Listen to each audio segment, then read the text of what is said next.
Welcome to this video of round 1 coverage of TAL Memorial 2013, and it has been rather spectacular round with a couple of wins, a couple of decisive games. The only issue is with this video that I'm starting this recording now already past midnight German time, and I only just returned from some event in my chess club, so I couldn't really prepare anything, and the choice was to simply do this recording tomorrow with some thorough preparation, but this means somehow it is really late, or do a video basically without any prep, just go through the moves and I'll make it up as I go along the moves. I didn't have anything prepared. I only roughly know how the games went, so please forgive me if this is a bit bumpy compared to some other presentations where I have some basic story laid out for a game or some idea how it turned out at the end. Let's start with the less exciting games. I only went through them briefly on my mobile phone on the way back from the club, but you cannot really call that analysis. Let's start with Andreikin with white against Morozevich. And okay, Moro is a well-known player, Andreikin maybe not so much. He's the Russian champion from, I think, last year. This last year or the year before? Yeah, anyway, he's a very strong GM, above 2,700. Pretty young player. It's in his I think early 20s, like 20 years old or 21 or something. Is about Magnus Carlsen's age, I think. And let's see what happens. It's a dragon, if I remember correctly. Yes, we get the dragon, and this is quite curious. Andreikin, I think, plays any first move. I mean, d4, e4, c4, he plays them all. But I don't think that Morozevich is really a dragon player. I'm a bit surprised. But I didn't check it. Maybe he's added this recently to his repertoire. In any case, we get the main line with the long castles. Here on move 9, of course, white has the choice between bishop c4. This is the classic Yugoslav attack, and then going long h4, h5 attack, or long castles. The difference is sometimes with bishop c4 you need to play bishop c4, bishop b3. You not waste, but let's say invest 2 moves, and it's not so clear that this is actually necessary. Therefore, long castles is interesting, and this is what Andreikin played. The main argument, the classic main argument for bishop c4 always was that you want to use the bishop on c4 to increase control of d5, as long castles here allows d5, and this is what Moro played. It looks a bit strange maybe to play first d6 and then d5, but d5 is the classic advance that very often equalizes the game for black. Here white has many options. He can take on d5 and on c6 to win a pawn, but it's not so promising, I think. King b1 is a tricky little move. The idea is if black takes on d4, which Morozevich did, white plays the move e5. This looks quite funny, but it's interesting. One thing I need to show, king b1. The idea is also after takes that white wins instantly with knight takes c6, because queen d2 isn't a check anymore, so white can insert this intermediate move and win. This is a point of king b1. Okay, knight d4, now e5. This is really funny. He ignores this and attacks the f6 knight. Yeah, black actually saves the d4 knight and retreats to f5. Now white took on f6 and black took with the pawn. This is a very weird looking opening line, but I think it's well known actually. It has been played before, I think also in a game of Carlsen's with black against short a couple of years ago. The idea is that black tries to get this important bishop, and white took now. I think there's even this idea, bishop to c5, attacking the rook, and then black can sacrifice the exchange. Quite funny. Hoping to exploit the very weakened dark squares. But okay, he just took d5, and after takes, we had a position where white is, yeah, a pawn up. He's got an extra pawn. Oh, he doesn't. Sorry, I cannot count. White's got 6 pawns, black's got 6 pawns as well. It looks like an extra pawn, like this 3 against 2, but it isn't. No, I'm sorry, just a hallucination. Yeah, then I think black shouldn't have any problems here at all. He's got 2 bishops. And this isn't a bad bishop on g7. Let's see what happens. I think white tried to trade down very quickly. Yeah, knight c3, attacking the queen, so that this exchange happened. And now rook e1 to attack e6.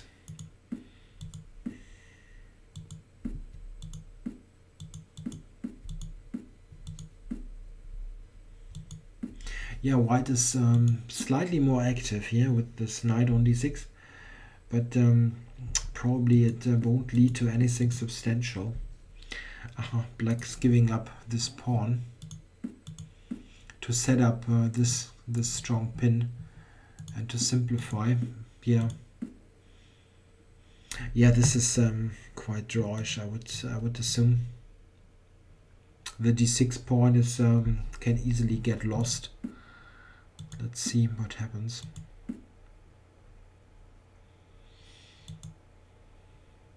Check. Check. Yeah, taking with the pawn just gives away this pawn. Need to take with the rook. Yeah, now white even got the h7 pawn. But the drawing margin in rook endgames is notoriously high. And here black's got a good king ready to join the battle. It's a much better king than the white one here on b1. Black's got rook d2 as a possibility.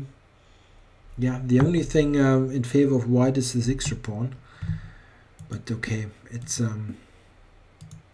rather drawish. Yeah, black's playing in an active manner. Shouldn't stay passive at all. Check. Yeah, it tries to exchange more pawns. Oh, this is weird. Okay, white could have taken here, but rook takes b4.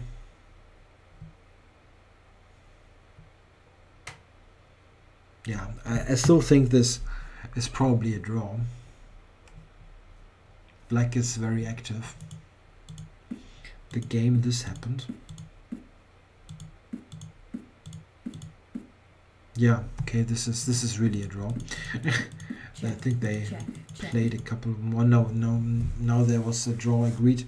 White only has this rather symbolic extra pawn here. That's not much happening.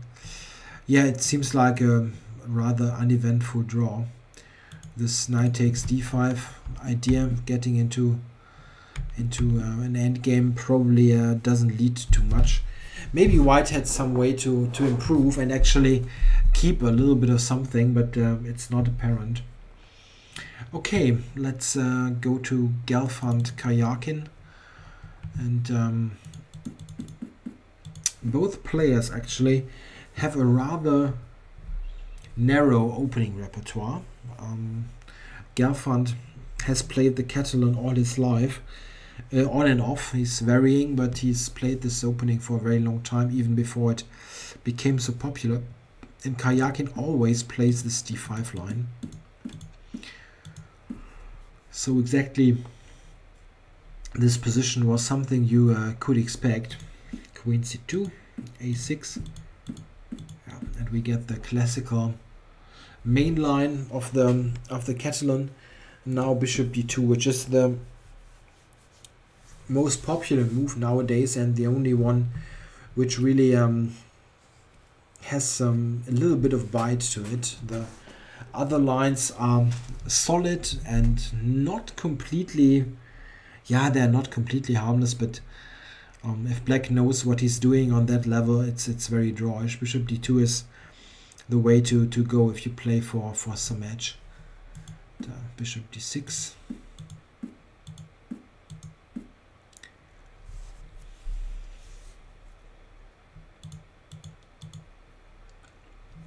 Yeah, rook e1 intends to play e4, and black stops that with the bishop and now just retreats. It's a weird maneuver, but this is actually quite common in the Catalan. There are some other lines where this is happening as well.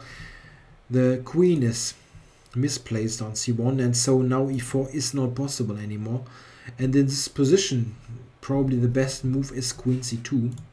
But okay, this is just a repetition.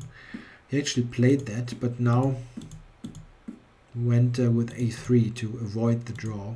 Of course, Gelfand is not interested in drawing in 15 moves. He wants a fight with white. White is precious. Yeah, a3. And one of white's ideas is to play bishop a5 and to play b4 to stop any expansion on the queen side and make sure that this c7 pawn stays a weakness. Do we see that now? b4.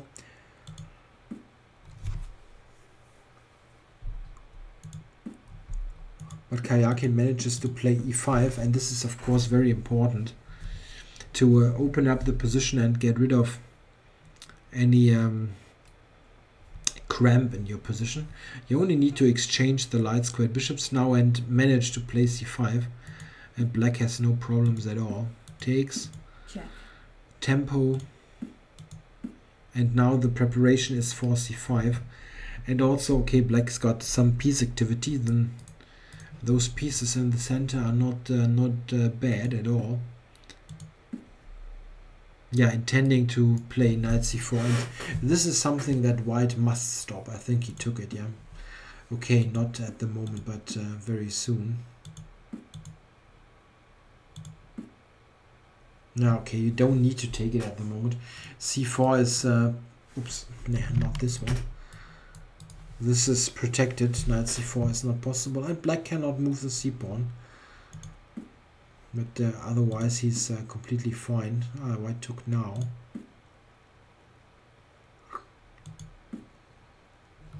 Yeah, white drawing this crooked arrows. White wants to go to d5. If you manage, you probably have some advantage.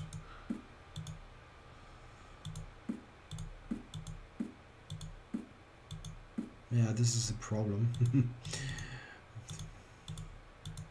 So after bishop g7, why didn't he play knight e3 instantly? There's this one. Yeah, the pin.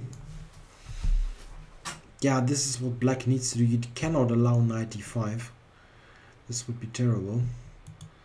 But in the game he also didn't manage. Bishop h6, yeah, this is very important. check,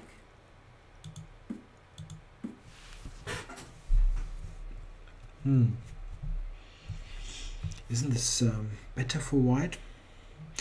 I mean, it's no question at all that white with this extra pawn on the king side is better in some way, but the question is how much. Black of course has got some counterplay, and okay, it's a rook endgame. They are very often a draw. Interesting.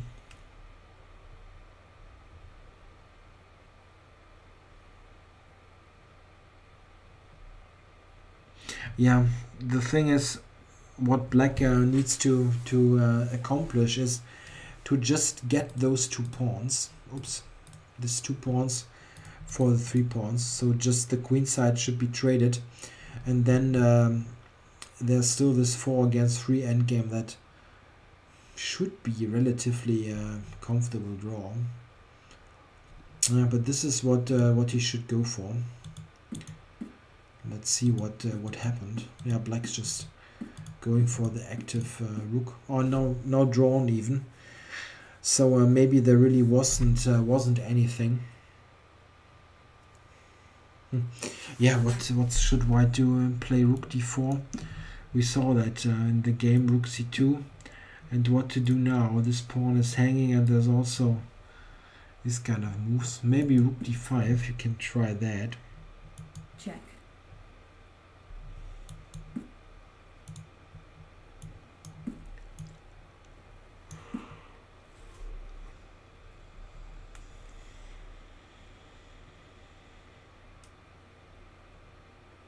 Yeah, this is probably a draw. Even this is possible. You know, even a pawn down. Yeah, it should be a draw. Yeah, so they agreed also to this draw, but at first you might think, okay, isn't this something, this pawn for white? But black is too active. He's got all those ideas to attack white's formation as well. Okay, so let's go to the next game. Let's turn to Anand against Caruana. So, we have Ruy Lopez. Anand is a very steady practitioner of the Ruy. He very rarely, I cannot really remember something else, plays like something like the Italian game Bishop c4 or the Scotch, and this is in fact rather uncommon. Lots of top players that who mainly play the Ruy have some sort of sideline available, like the Scotch, but Vishy always plays the Spanish, I think. Okay, we have a Marshall try by Caruana, so this invites the Marshall with c3 to d5, so or c3 d5, which is still in an excellent theoretical shape, it seems. So Anand goes for h3, one of the anti-Marshall lines. Bishop b7, d3, and here black has got a very interesting move, which really was revolutionary back when it was first played a couple of years ago.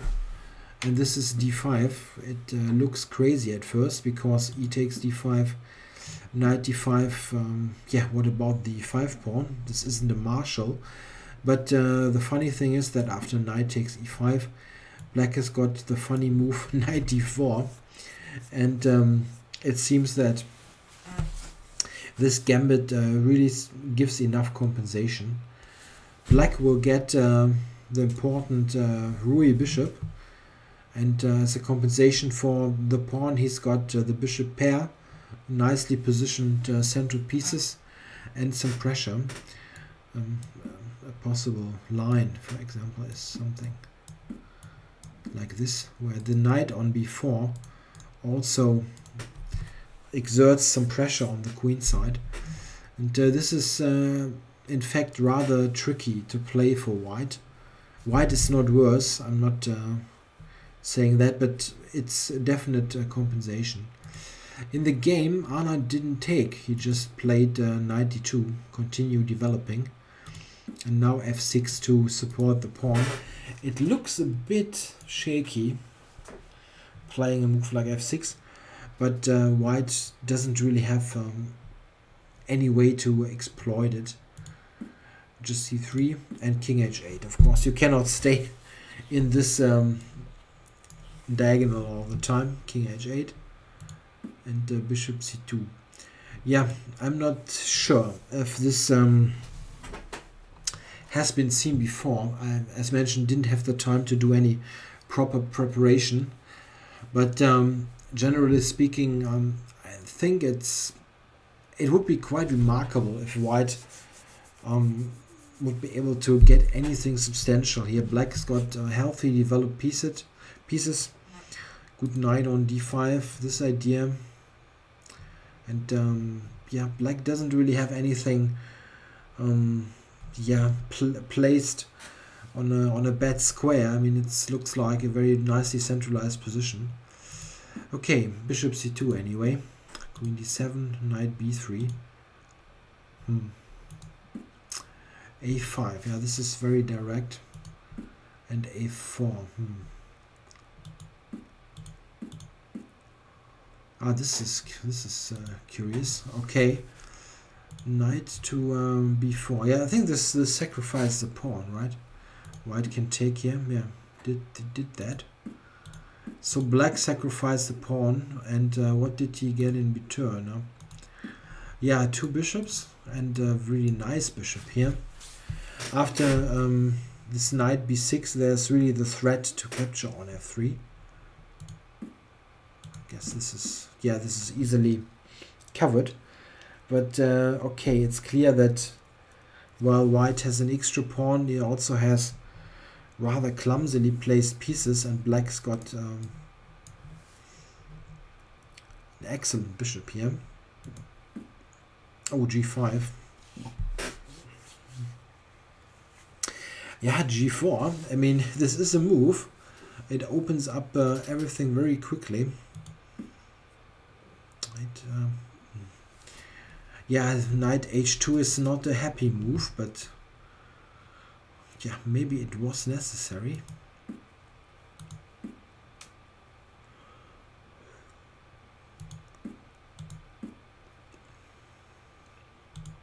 If black just takes it. e7 is hanging, I'm sorry, and c7. Okay, bishop b4, but this already looks a tad shaky for white. Certainly need to play precisely here to not get into any serious trouble. Black's got a very active position.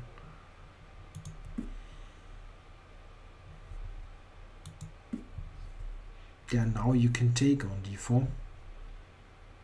Very ugly. Knight to f1. What about queen c7 here? Is this completely unplayable? Getting this pawn is really important, because this is the last pawn which is potentially a pass pawn. If the b pawn gets lost, the c pawn gets a pass pawn, and in this position here there's only those 3 pawns left. So this might help to simplify.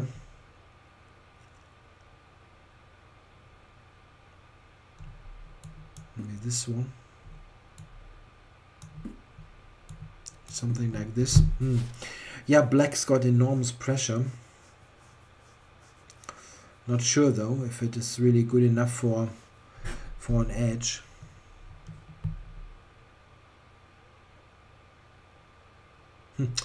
Interestingly enough, the computer wants to play rook e7. That's quite interesting. Attacking f6 with check, and this is really difficult to cover. And also at the same time covering b7 and d8. So probably you need to give this. Maybe this one. Yeah, I have no idea what's going on. Probably it's if white gets this pawn here on g5 for the b2 pawn, it's probably very drawish. Yeah, interesting. But white is really already hanging a bit here by a threat. King f knight to f1. Now there also was this move. f3. Yeah, this looks excellent for black. Where do you go now? The game he exchanged. Rook c2. Yeah, of course black is better with the bishops.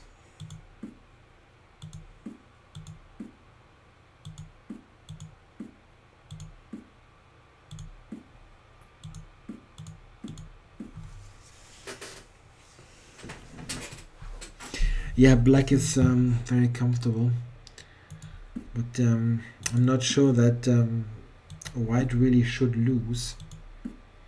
He's got some ideas for possible fortresses. Check. It is very, very unpleasant though. Two bishops are simply excellent. This is pin going and terrible to play. Check. Oh, maybe you missed that one even. Yeah, this is terrible now. The bishops are simply very, very strong here.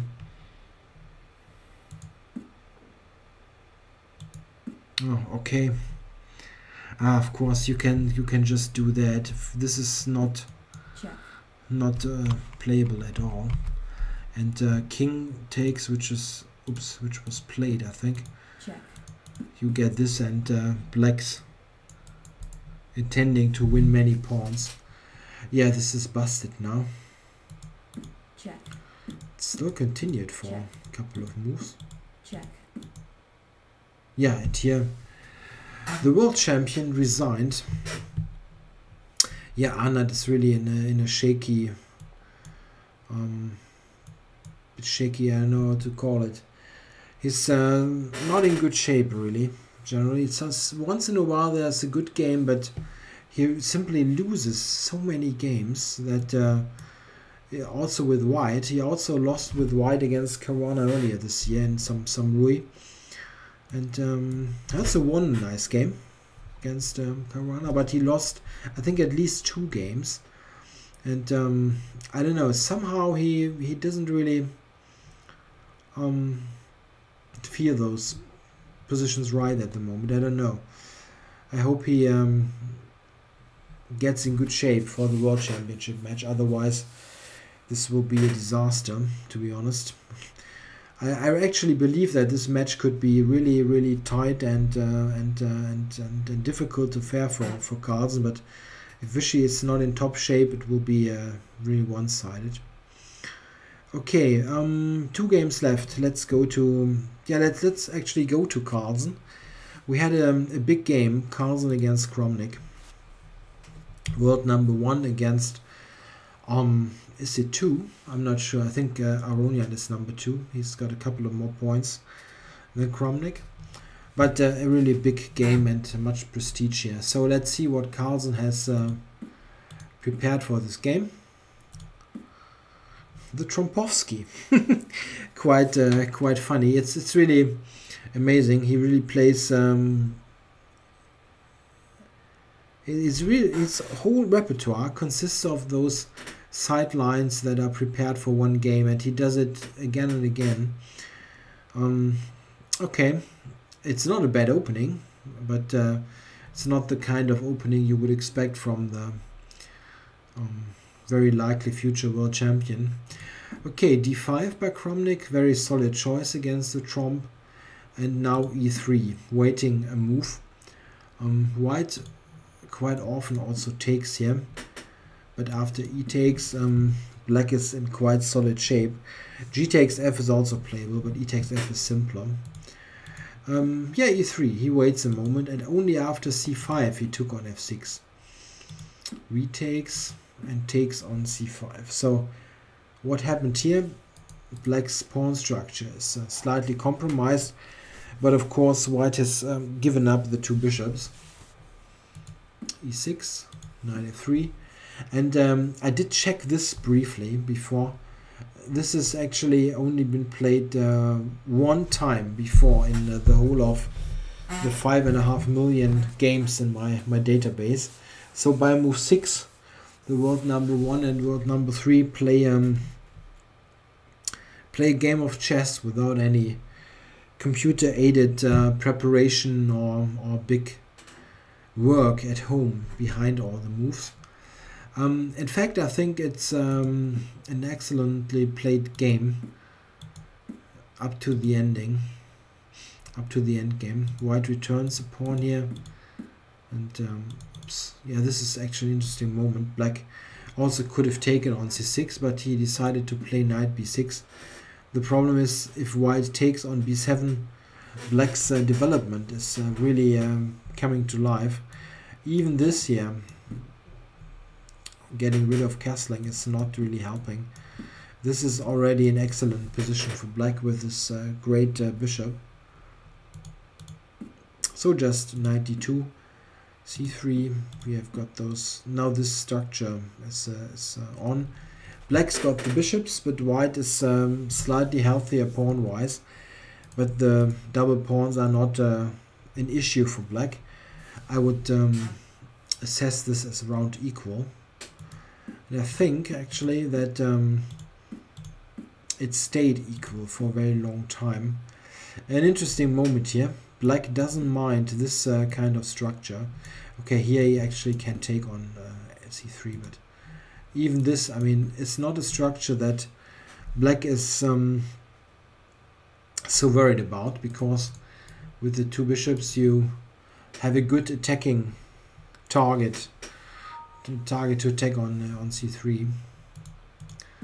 So rook c1 covering c3, and I think it's all fairly logical. Black is activating pieces, getting this traded, and we reach an interesting position. Knight c5 takes, bishop c6, and now we get an interesting transposition. White is playing a5, rook d4, takes, and now this this knight is trapped. It doesn't have a natural square, so white sacrifices on e6, and we get this position where it's clear that white is very slightly probably better, simply because of a healthy pawn structure compared to 3 single islands. But still, it's a rook endgame. I think it's still very drawish. We can put a couple of more moves on the board and see what happened here.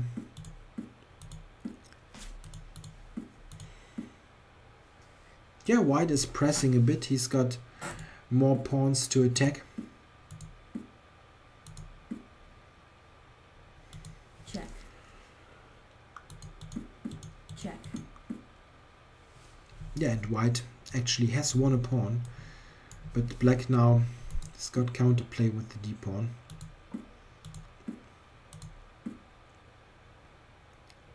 Check. Yeah, maybe around here there are ways to improve that. Maybe rook a1, something like this.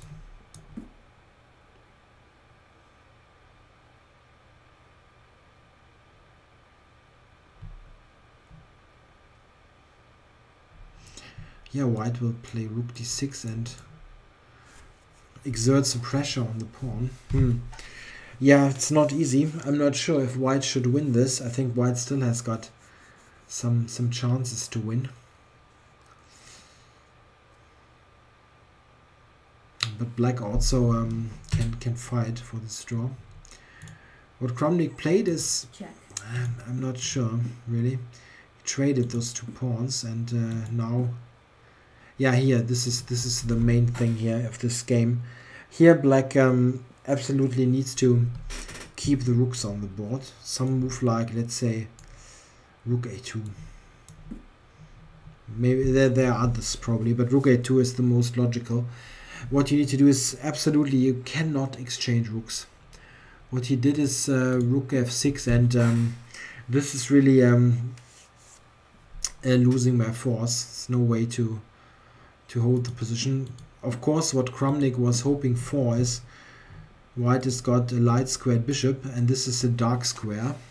So the h-pawn always has this problem of the wrong colored bishop. So basically what black needs to do is you need to exchange the bishop on g6 against the pawn on g2, and then put the king in the corner, and you simply draw this.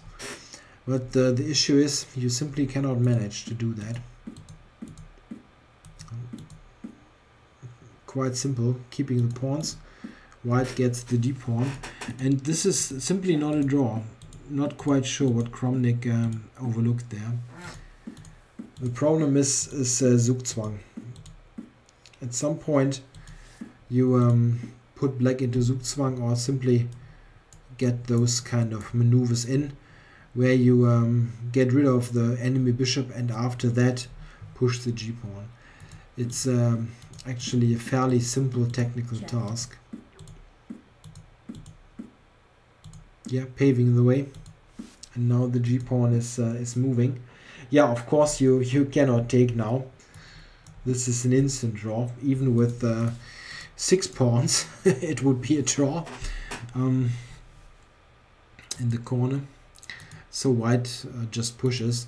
Check. And now here Check. he's very near now the desired promotion squares. And no way for black to stop that. He played king h8.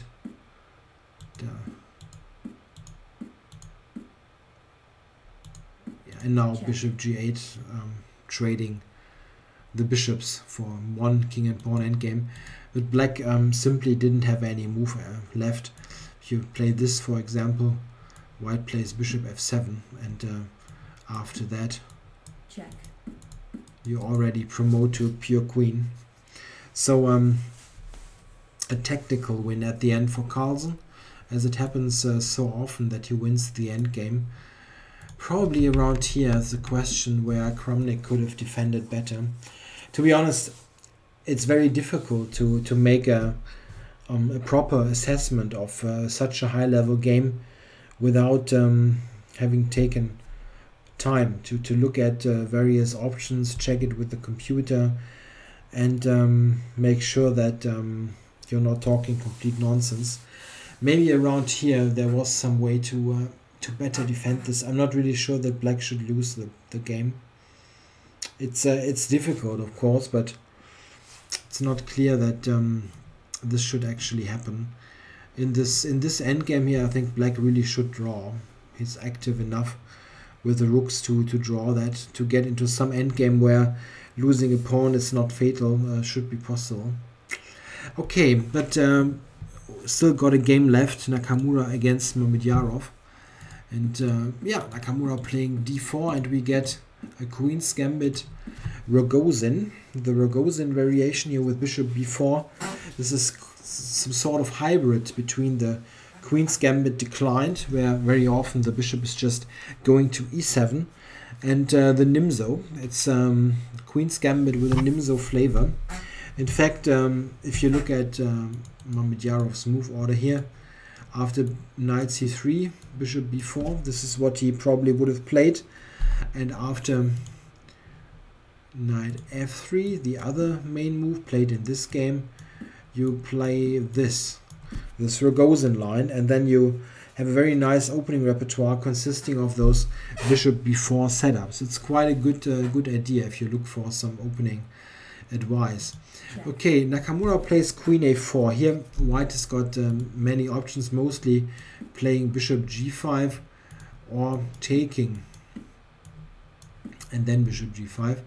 Queen a4 is not bad at all, but it's less, I think, less threatening that it than its first impression, at least.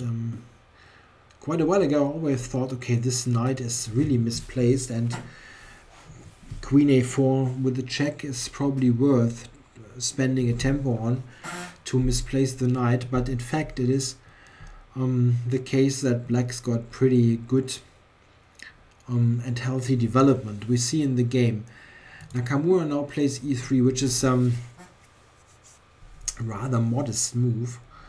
I would really prefer to play bishop g5 or maybe take and then play bishop g5. But okay, this wasn't Naka's plan. He played e3, and this was the idea. Play a rather simple, modest setup, get your pieces out. But have a look at this. Black's now, yeah, probably not threatening it immediately, but it introduces this idea of playing a b5. So white really needs to spend a move in the long run, and he does so quickly. Oh, only later, I thought. Okay, bishop d6. But I need to explain why black drops back now. those two pieces are now nicely placed to support e65, and if you manage to play e65 without getting instantly wiped out, then you're in excellent shape. And in fact, white has no big idea here. Black even can play e5 with the rook opposed the queen. And an exchange, and now bishop e2. Yeah, somehow I think around here maybe some improvement is needed for Nakamura. He very quickly gets into an uncomfortable position, and this really shouldn't be the case, or shouldn't happen with white. Yeah, this knight g5, I'm not sure that this was so brilliant.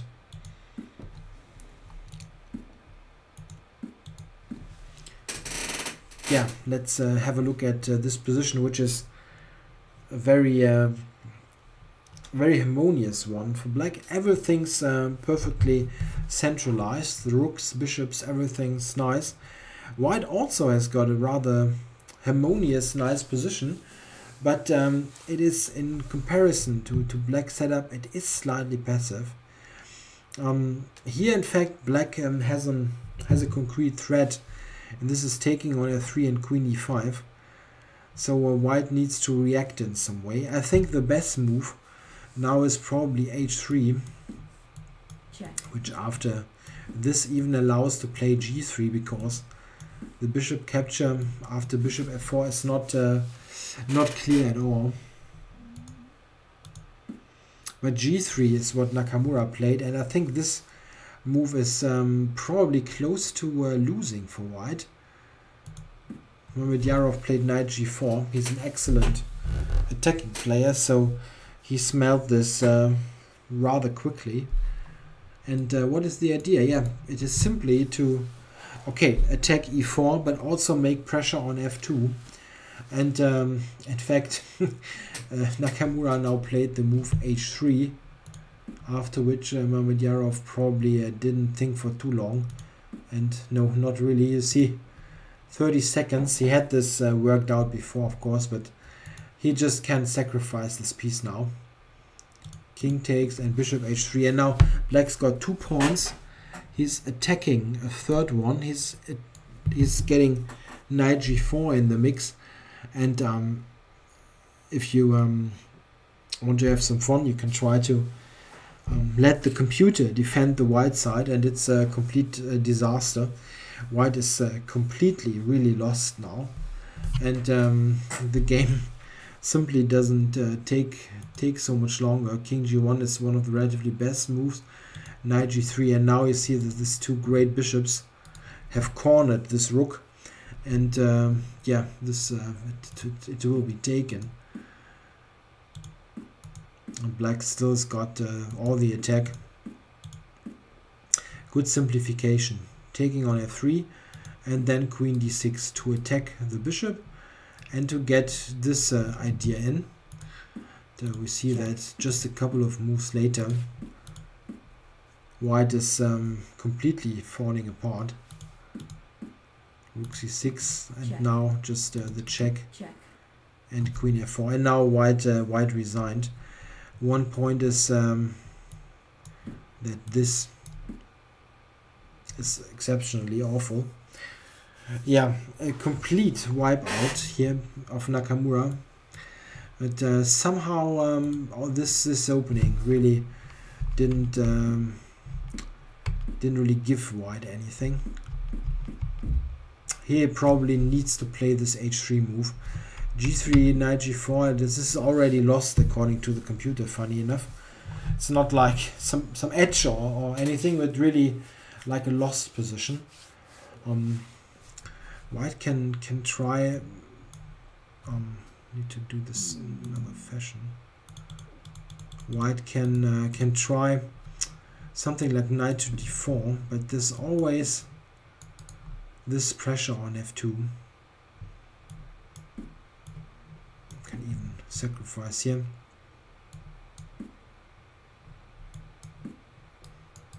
Tending to take. Yeah, white's king is in a terrible crossfire. Many possible ways to attack white. So quite a disaster for Nakamura to lose with white the first game. So we have 3 decisive games. Carlsen beating Kramnik in an exceptionally important game for this tournament. Nakamura losing with white against Mamedyarov, and Anand losing with white against Caruana. So Anand having a really bad start again in one of those big tournaments. Okay, so this was at the end still rather long video of 45 minutes, and I hope you enjoyed it anyway, despite my only very brief preparation, the kind of let's check on the mobile phone what kind of opening they played. But I hope it worked out entertaining and in an entertaining and still informative fashion. Thanks for watching. I'll be back tomorrow with round 2.